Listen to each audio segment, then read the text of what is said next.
네, 안녕하십니까. 오철 교수입니다.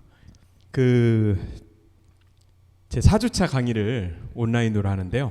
제 3주차 때 다들 여러분들 이렇게 오프라인으로 직접 오셔가지고 만나 뵙게 돼서 사실 너무 좋았습니다.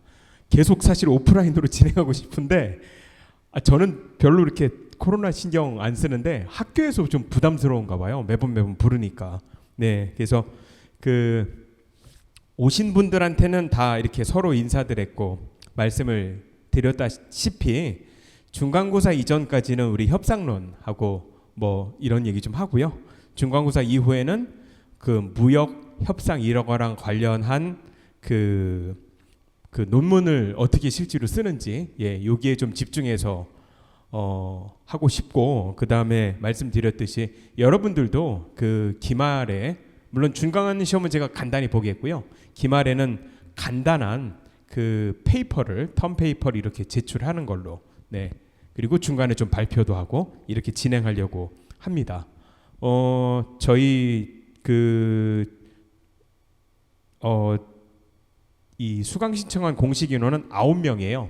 9명이고 그 이후에 조금 바뀌어가지고 제가 베트남 와잉시는 베트남이고요. 예, 베트남인데 그 수강 신청한지 몰라가지고 중간중간 중국어를 썼습니다. 근데 뭐 많은 학생들 중국 학생이어서 중국어 쓰는 거 좀 와잉시 가끔 이해해 주셨으면 좋겠고, 그리고 우리 예경이 씨 오셨었고 손신우 씨 오셨었고 그리고 손신우 님, 현정성 님, 최기용 님, 김정우 님, 우리 저 이렇게 만나 뵙게 돼서 다 굉장히 반갑습니다.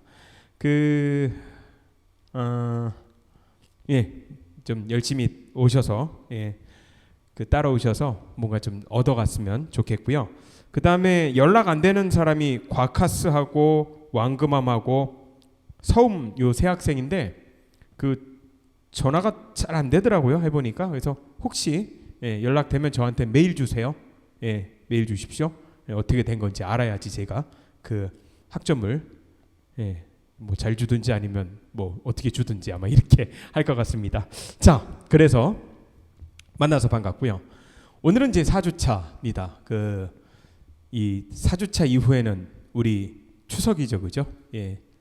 추석을 중국어로는 중추절이라고 그러죠. 중추지에라고 하는데 뭐 베트남에서도 이 추석을 명절로 세더라고요, 보니까. 그래서 이렇게 저희 다 땡스 기빙 데이죠, 영어로. 어쨌든 잘 쉬기 바라고요. 어쨌든 오늘 4주차 나갈 건데 4주차는 그 교과서 챕터로 제 2장입니다. 저번에 뭐 배웠죠, 우리?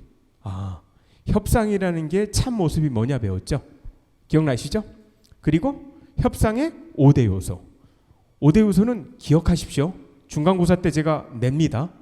애워서 쓰셔야 돼요. 왜 애워서 쓰라고 하면요, 그때 강의하면서도 말씀드렸듯이 협상을 하러 갈 때 한번 5가지 요소가 뭔지 한 번쯤 생각해 보고 가세요. 정말 도움됩니다. 물론 즉석에서 생각하는 것보다 협상이 내일이면 며칠 전에 한 번쯤 따져보면 더 좋고요. 그래서 중요해서 시험에 꼭 낸다 말씀을 드렸고요. 오늘은 좀 테크니컬한 얘기를 좀 하려고 해요. 협상 이론이니까 재미없을 것 같죠, 그렇죠? 그래도 강의를 재밌게 해야 되는 게 저의 숙명이기 때문에 재밌게 진행을 하려고 합니다. 자, 어떤 이론이 있나 한번 좀 살펴보시죠. 아마 여기 이렇게 한국 학생들 있지 않습니까? 우리 삼성전자 상무님이신 우리 최기옥 사무님이시나 GS 다니는 김정훈 팀장님, 그리고 제3경인 사장님이신 현정섭 사장님 같은 경우는 아마 협상을 실무에서 정말 많이 해보셨을 거예요, 오히려. 그런데 글쎄요, 협상 횟수로 따지면 오히려 저보다 더 많이 하실 것 같은데요. 물론 저는 국가 간 협상을 해봤지만 어쨌든 근데 한번 이론을 이렇게 리뷰하는 시간 한번 가지시면 오히려 향후에도 새로운 협상 기회 있을 때도 도움이 되지 않을까라는 생각이고요. 우리 와잉씨, 그죠? 그 다음에 우리 어제 일주일 전에 여기 왔었던 예경희 씨하고요. 예, 그리고 우리 그 손신우 씨, 예, 제가 다 얘기한 거죠, 그죠? 예, 는 앞으로 협상할 일이 많을 거예요. 예, 국제 협상할 일이 그럴 것 같죠, 그죠? 예, 왜냐하면 어느 회사에 있던 뭐 한국 회사건 아니면 베트남 회사건 아니면 중국 회사건 협상할 일이 항상 있을 겁니다. 이때 한번 좀 염두에 두세요. 자, 요 이론에 대해서 제가 들어가는데요. 몇 가지 좀 얘기를 할게요. 그 한 4가지 정도로 이렇게 얘기를 하고 싶은데요. 제가 주요 협상 이론이라고 그랬죠. 물론 협상 이론 되게 많아요. 굉장히 많아요. 굉장히 많은데 말 그대로 주요 협상 이론입니다. 아주 유명한 첫 번에 그 피셔 앤 유리 협상 이론이 있는데 둘 다 하버드 대학교 교수예요. 하버드 대학교 교수인데 누구냐? 이 이론을 어디서 쓰냐면 로스쿨에서 쓰고 비즈니스 스쿨에서 써요. 그러니까 기본적으로 미국에서 MBA 교재에서 다 사용하거든요. 그러니까 미국 애들이랑 협상할 때는 어때요? 다들 이거 배우고 온 애들이에요. 그러니까 우리도 배워야죠. 그래야 상대편이 어떻게 움직일지 제가 얘기하는 거잖아요. 그죠? 네, 그래서 이 하버드의 피셔 유리 협상 이론 아주 유명합니다. 말씀드린 대로 이 주요 협상 이론들은 기본적으로 이제 국제 통상 협상에도 그대로 적용되고요. 국제 경영 협상에도 많이 씁니다. 많이 쓰고 어쨌든 피셔 유리 뭐 이 정도 뭐 이름 기억해 두셔도 나쁠 것 같진 않아요. 하버드 대학 교수들이구나. 그리고 대부분의 MBA 스쿨에서 그리고 대부분의 로 스쿨에서 이 사람 이론을 가르칩니다. 이렇게 하라고요. 배워볼 만한 가치는 있겠죠. 두 번째에 레위키라는 사람, 이 사람도 아주 유명한 사람인데요. 이 협상 이론이 있어요. 이것도 좀 배울 겁니다. 세 번째로 팟넴이라는 학자인데요. 이 사람의 2단계 이론이라는 게 있어요. 이건 제가 저번 시간에 간단히 말씀드렸는데 2단계 이론이라는 게 뭐냐 하면은 협상이 나의 협상 파트너와의 협상도 중요하지만 사실은 내 뒤에 있는 사람과의 협상도 중요하다고 그랬죠. 이것들은 아마 여기 한국 학생들 있죠, 그죠? 예, 학생들이라고 하기엔 뭐 저보다 연세도 많이 드신 분도 계시고 그런데 이분들은 아마 아실 거예요. 조직을 위해서 협상하다 보면 사실은 협상 파트너를 설득하고 여기서 얻어내는 것도 중요한데 조직 내부의 적이 더 무서운 경우 있죠, 그죠? 그래서 여기 2단계 이론이라는 게 그겁니다. 맨 마지막으로 경제학에서 되게 많이 쓰는 게임 이론이라는 게 있어요. 이게 어디에 응용되는지 사실은 이 게임 이론은 뭐 제가 논문도 썼고 이거 가지고도 한 학기 강의할 정도의 컨텐츠는 있는데 어쨌든 여기서는 재밌는 실례 위주의 그 다음에 협상 이론을 중심으로 이렇게 살펴보려고 합니다. 하나씩 볼게요. 아마 시간상 2개 하고 조금 쉬지 않을까라는 생각입니다. 자, 먼저 피셔 앤 유리 협상 이론인데요. 이 사람은요, 이건 MBA 스쿨에서 배우는 거예요. 기본적으로 협상 태도에 대해서요, 포지션에 대해서 3가지가 있다고 생각을 하는 거예요. 첫 번째가 강성. 여기 외국 학생들은 특히 한국어 잘 배우세요. 예, 강하다는 얘기죠. 영어로 hard positional negotiation. 강성 입장이에요. 다시 말하면 협상할 때 강하게 상대편을 밀어붙인다는 거죠. 아무나 할 수 있는 건 아닌데, 그죠? 내가 쟤보다 힘이 더 세다 이렇게 생각할 때 가능하겠죠? 그죠? 물론 실제로 안 그런데도 또 과장적으로 밀어붙이는 경우도 물론 있습니다. 그리고 두 번째는 연성은 soft positional negotiation이라고 그래요. 세 번째가 원칙 협상이에요. principled negotiation. 여기 비포지션 협상인데 저게 무슨 말일까는 조금 이따 설명드릴 건데요. 지금 설명하죠. 뭐 포지션이 없어요. 이거는 뭐야? 하드 포지션, 소프트 포지션이고 이거는 포지션을 생각하지 않아. 포지션을.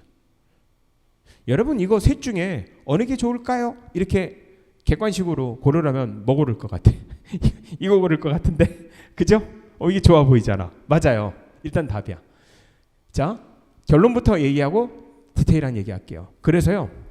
피셔 유리의 이 책, 이 아주 유명한 책이에요. Getting to Yes라는 사실 책도 있거든요. 교재도 있고 이 교재들은 전미 혹은 유럽에 있는 MBA 스쿨에서 보통 배워요. 뭐라고 가르치냐 하면요. 협상을 할 때 하드 포지셔널 네고시에이션 하지 말고 소프트 포지셔널 니고시에이션도 하지 말고 원칙 협상이라 이렇게 갈게요.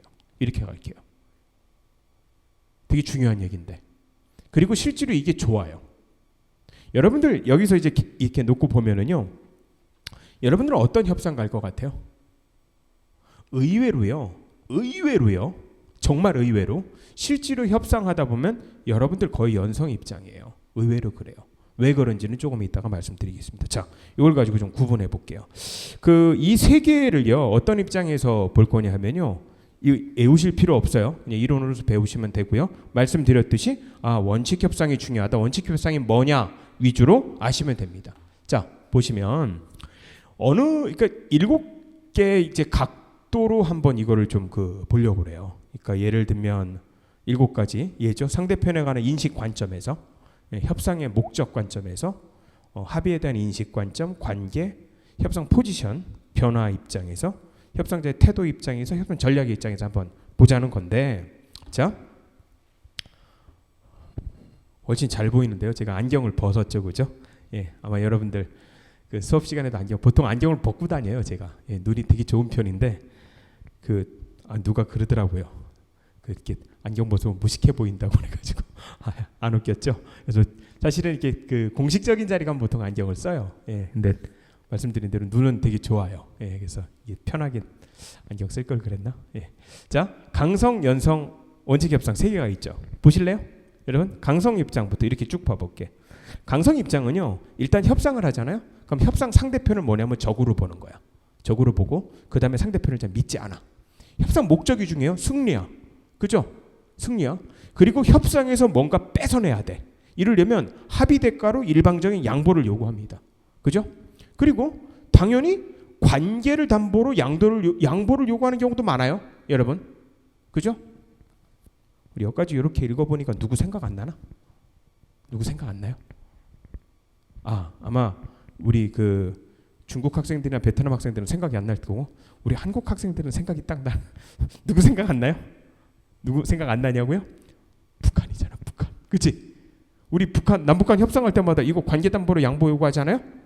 뭐 해가지고 잘 요구했는데 잘 안 돼. 그럼 뭐라고 그래? 이제 남북관계 파탄날 거라고 막 이러잖아. 그죠? 그러잖아요. 네. 강성 입장이에요. 관계를 담보로 양보를 요구합니다. 그리고 포지션의 변화는 없어요. 초기 입장을 고수해. 초기 입장이 이런 입장이지. 상대편을 적으로 보고 뭔가 뺏어내야 돼. 그치? 그리고 뭔가 잘 협상이 안 돼? 그러면 관계를 담보로 해요. 관계를 담보로. 관계를 담보로 한다는 얘기는 무슨 말이냐? 너 알았어. 그럼 협상 깨고 이제 안 볼 거야? 아니면은 나중에 미사일 쏠 거야? 그죠? 예. 서울을 불바다로 만들고 이러잖아요. 관계를 담보로 양보를 요구합니다. 협상자의 태도는 뭐냐면 상대편과 협상 이슈에 대해서 강경해요. 뭐냐면 협상 상대편한테도 강경하고요. 이슈에 대해서도 당연히 강경해요. 맞죠? 그죠? 특히 요즘에 한 3, 4년 동안에 남북관계 보면 이거를 북한 쪽에 많이 봤을 겁니다. 그리고 협상 전략은 당연히 잘 안 되면 압력도 넣기도 하고 위협도 합니다. 맞죠? 그죠? 예. 강성해요. 여러분, 제가 사실은 여러분들 협상 포지션이 대부분 어디냐면요, 의외로 연성이라니까요. 의외로 그래요. 의외로 협상을 할 때 상대편을 의외로 신뢰하는 경우가 굉장히 많아요. 물론 신뢰하는 게 나쁜 건 아니에요. 하지만 신뢰하려고 노력을 합니다. 맞죠? 그죠? 두 번째, 협상 목적이 이게 항상 문제예요. 여러분, 협상을 하려고 협상 자리에 나오면은요, 항상 그런 강박관념이 좀 있어요. 일반인들은 이게 웬만한 합의를 하려고 그래요. 웬만한 합의를. 그리고 모두 다 우리 교양인이고 교육을 받은 사람이기 때문에 협상장에서 기분 나쁘거나 얼굴 붉히거나 이걸 되게 싫어해요. 그죠? 이렇기 때문에 주로 협상장 앞에 나갔을 때 협상 목적이 합의예요. 합의. 이렇기 때문에 합의에 관한 인식이 협상을 대가로 양보를 요구하기보다는 보통은 합의를 위해서 일방적으로 양보하는 경우도 의외로 많아요. 양보를 조금씩 한다는 얘기죠. 그리고 관계 중요합니다. 관계 중요해요. 관계 중요합니다. 관계 중요해요. 예. 포지션은요, 입장을 자주 바꾸겠죠. 예를 들면 어떤 경우는 강경하게 좀 나가려고 했다가 상대편이 나보다 더 강경하게 나오는 거야. 이러면 어때요? 좀 움찔하죠. 저렇게 되면 안 되는데. 그래서 좀 양보를 합니다. 그래서 다시 말하면 포지션 변화도 바뀌어요. 그리고 협상자 태도도 뭐냐면 상대한테도 부드럽고 협상 이슈에 대해서도 비교적 온화해요. 의외로 그래요, 여러분들. 아마 일반인들 협상 태도 보면은 연성 협상 쪽의 입장이 한 80%는 될 거예요. 퍼센트 매칭률로 따지면 대부분 그렇습니다. 그리고요, 뭐 이쪽에서 위협하면 위협에 굴복하는 경우가 많죠. 자, 이제 맨 끝에 쪽이에요. 여러분들 봐서 맨 오른쪽이네요, 그죠? 이 원칙 협상은 뭐냐면요, 피쉬 앤 유리 교과서에서도 이렇게 가르쳐요. 미국의 MBA 학생들한테도 그렇고요. MBA입니다. 공상관리소스课程, MBA이고요.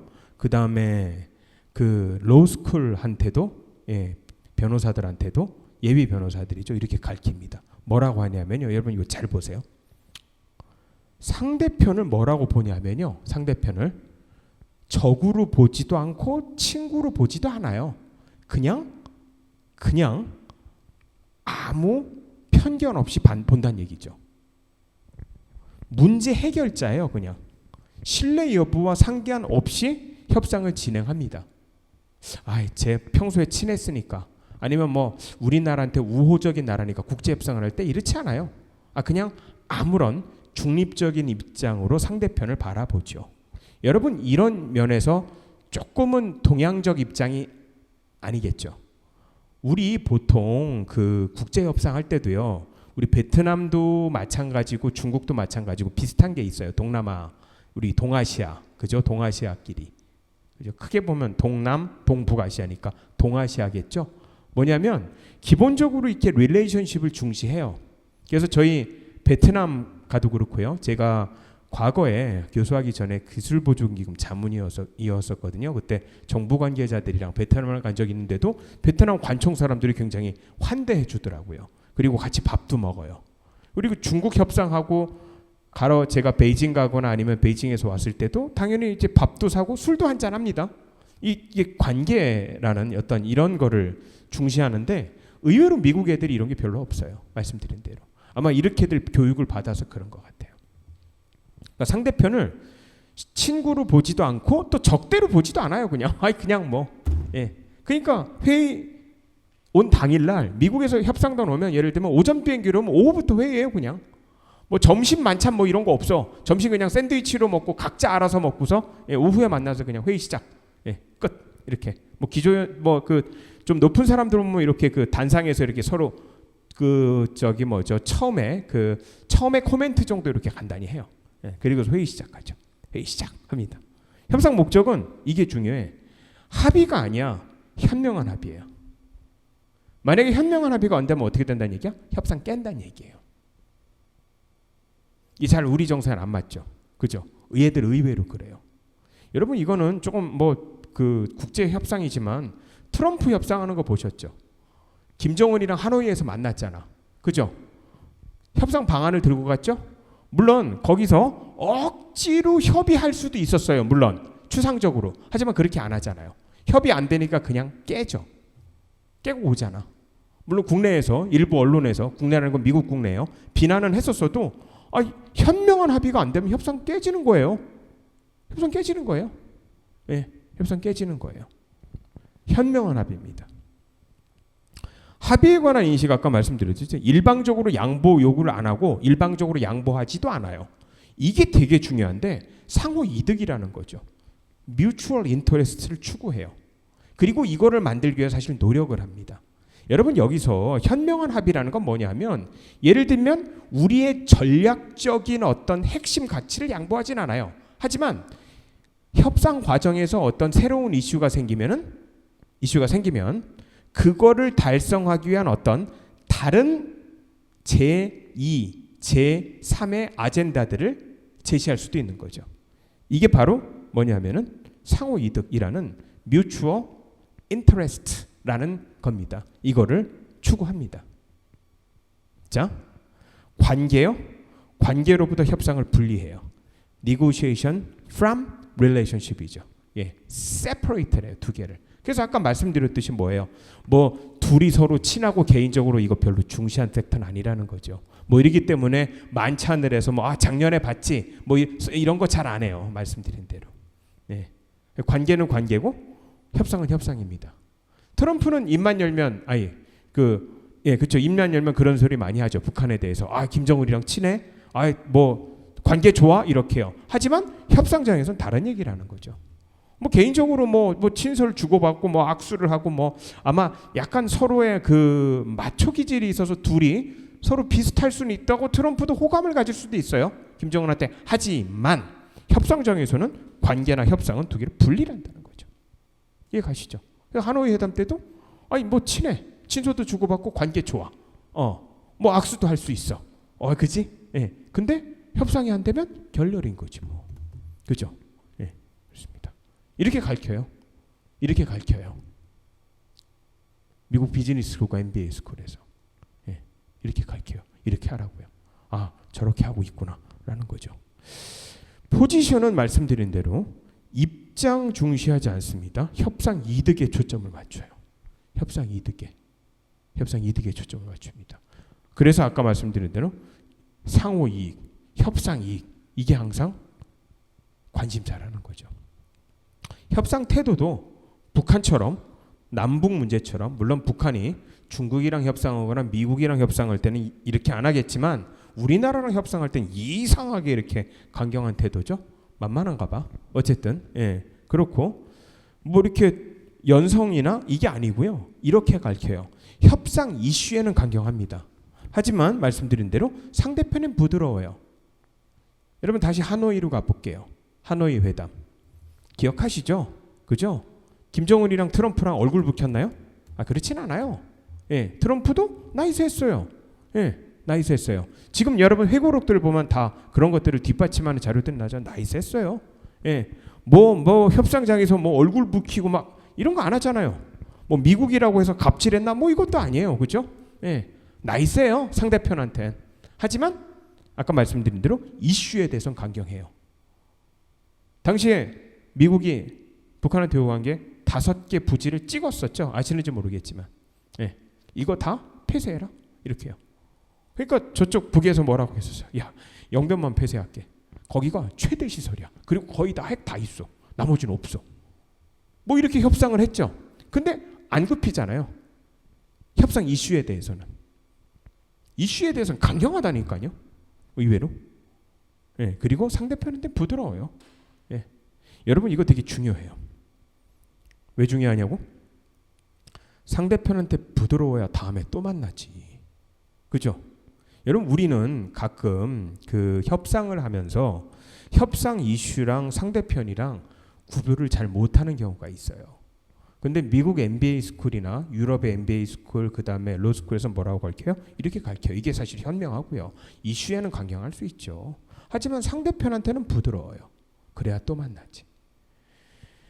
북한처럼 이러면 안 된다는 얘기예요. 되게 나쁜 거예요, 오히려. 왜 나쁘냐 하면요. 예를 들면 만나가지고 이슈에 대해서 잘 안 됐어.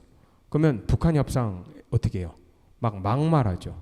그죠? 막말해요. 뭐 통일되면 가만 안 둔다거나 내가 미사일 쏴서 불바다 만든다거나 이러면 다음에 예를 들면 또 다시 만났을 때요. 협상하기 싫겠죠. 여러분 같아도. 제 싫을 것 같은데 그런 말 안 해. 그죠? 그래서 필요합니다. 항상 여러분 교훈일 수 있어요. 이슈에는 강경하세요. 그게 특별히 핵심 가치일 때는. 그리고 그게 결렬되면 합의 안 될 수 있죠.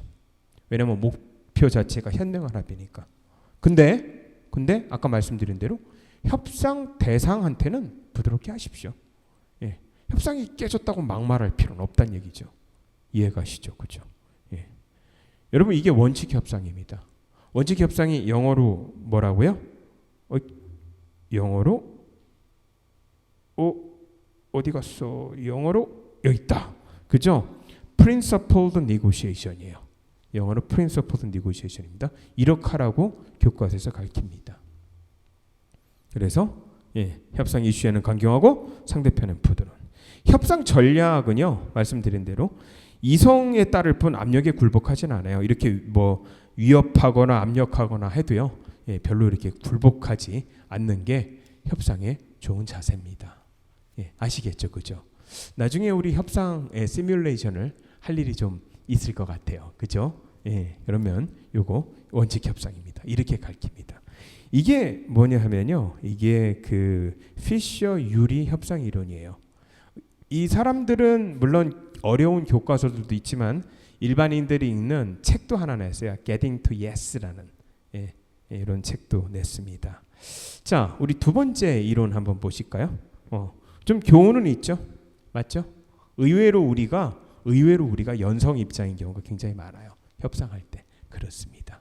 근데 저기 있는 원칙 협상을, Principled Negotiation을 지향해라라는 말씀을 드리고 싶습니다. 두 번째 이론, 레위키의 협상 이론인데요. 이건 그냥 되게 간단해요. 협상의 형태가 이 투쟁적 협상이랑 호혜적 협상이 두 개가 있는데, 여러분 요건 이제 관점이야. 협상 형태, 이득의 배분, 정보 흐름, 이득에 대한 배려, 협상 전략에 있어서 요걸 나누는 건데요. 뒤에 바로 나와요. 뭐 이름에서 딱 알겠지만 사실은 투쟁적 협상보다 호혜적 협상이 좋은 거예요. 사실은. 예. 자, 이게 무슨 말이냐 하면은요. 이야, 여기 두 개를 이렇게 나눠놨는데요.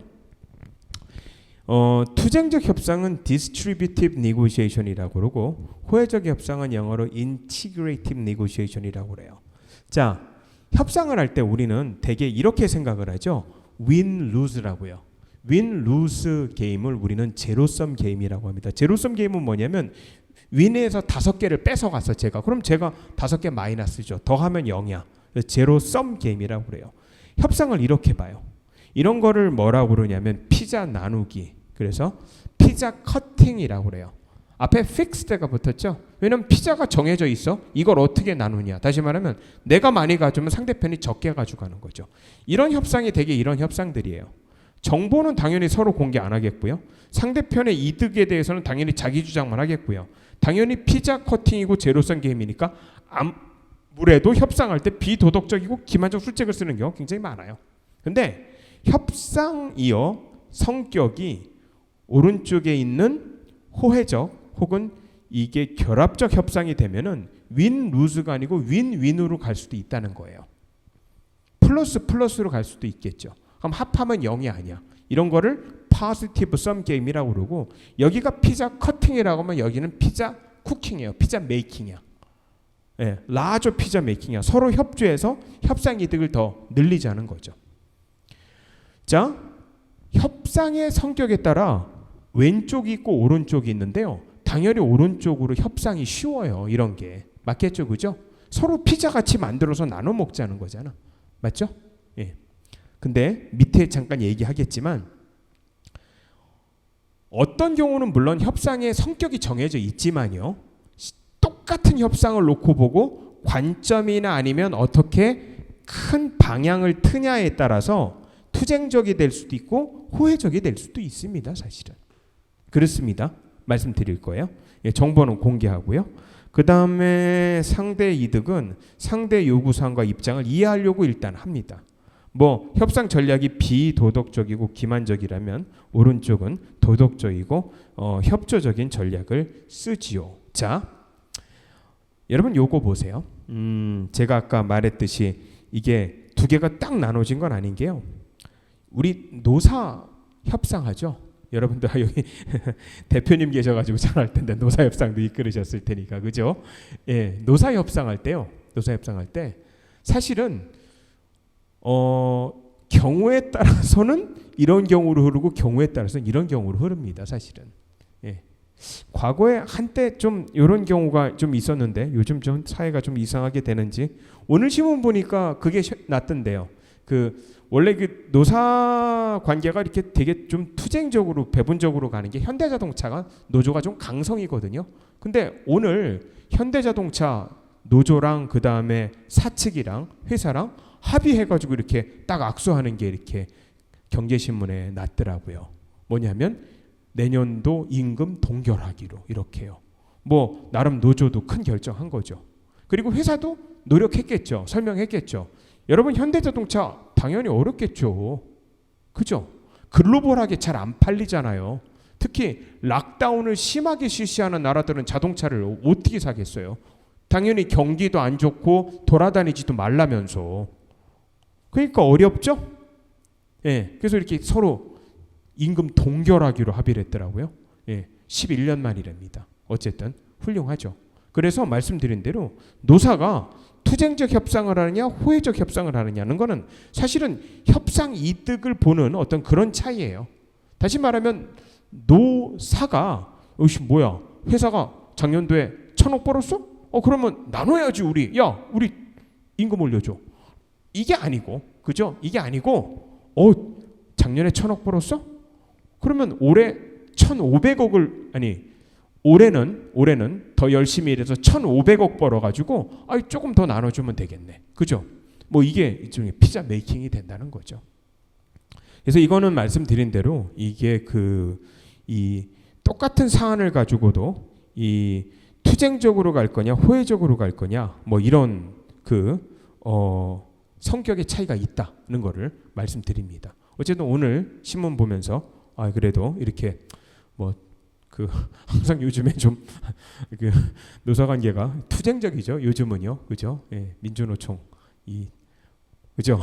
힘세요 요즘에. 예, 그 바람에 그렇게 되는데 뭐 그런 기사가 있었고요. 여기 이제 정보의 흐름 보면은요, 아까 말씀드린 대로 이제 상대편을 적으로 보고 그 다음에 뭐야 뭐 피자 나누는 걸로 보면 당연히 공개 안 하겠죠. 그리고 상대편을 이랑 같이 뭔가 피자 만들기로 피자 쿠킹하기로 하면은 정보 공개하는 게 낫는데요. 여러분 이게 보면 이제 미국이랑 우리랑 통상 협상하죠. 통상 협상할 때 미국 자체도 이제 여기서 이걸로 많이 변하는 것 같아요. 옛날에 아마 여러분들 기억하실 거예요. 옛날이라는 게 뭐 아주 옛날은 아니고 불과 한 20년 전만 해도 한미 통상 협상할 때는 미국 애들이 되게 강경했어요. 강경한 데다가 뭐냐면 이 정보 공개 당연히 안 하죠. 예. 근데 요즘은 그렇지는 않은 것 같아. 되게 이제 미국이랑 한국이랑 아니면 뭐 다른 나라들이랑 국가 협상할 때 미국 통상 대표부라는 데가 있어요. 이걸 USTR이라고 해요. USTR이 말씀드린 대로 왼쪽에서 오른쪽으로 가는 경향이 굉장히 있습니다.